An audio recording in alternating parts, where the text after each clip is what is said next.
Louisiana Senator Mary Landrieu is facing an extremely tough re-election runoff battle down in Louisiana, and as a result of that, she's being forced to change up her tactics a little bit. And instead of the normal attacks against her opponent, Republican Bill Cassidy, she's going with the strategy of calling him uncool. I'm Mary Landrieu, and I approve this message. Here's Bill Cassidy trying to sound cool online, talking about the economy. Man, you can see I got gray hair, so I could ease on out. But he doesn't tell you he voted against raising the minimum wage. I almost burst out laughing. I'm thinking, he really can't expect. Against enforcing equal pay for women.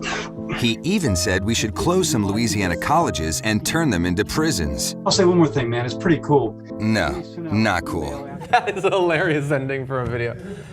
What do you think? No, not cool. Not a fan? I didn't think that it was an effective ad. I put myself in the shoes of like an independent voter, right, who doesn't know too much about politics, but is on the fence, wants to know what's going on.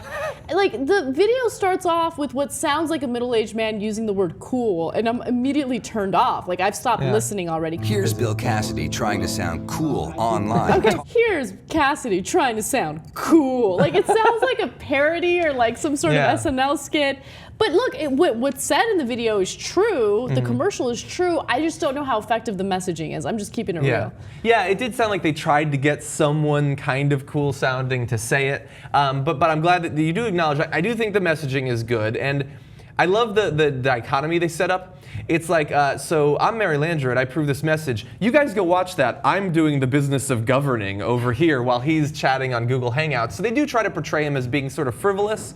And I think that the particular things that they highlight that he voted for, against, obviously, are probably going to hurt him for people who aren't decided yet. And also, are you trying to be cool just because you're using Google Hangouts?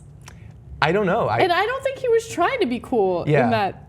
He was being self-deprecating. That's a good point. It takes more than just being on Google Hangouts. To be cool on Google Hangouts, you have to use one of the tools that puts like a top hat and a dog face over you. True. Then you're cool. I mean, if he did that, then he was definitely trying to be cool. I'd vote for him. But yeah, so look, she is in a very tough place. I'm sure that she has ads of all different sorts, but this does make her seem a little bit like a chucklehead, especially when we don't approve of a lot of things that she's done. Recently, that's a term I use.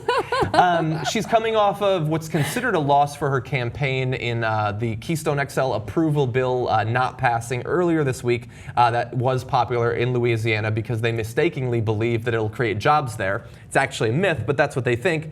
We do have some updated polls of the Cassidy-Landrieu race.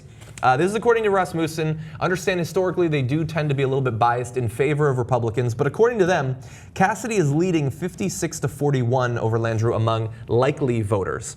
And specifically, for those who approve of the building of Keystone XL, something that she campaigned hardcore for, even though it's probably terrible for the environment and it's bad for the Democratic Party, he leads 78-20.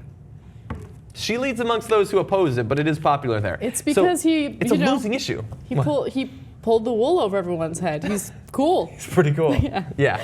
I think being able to beat her on the issue that she's basing her campaign around, that's pretty cool.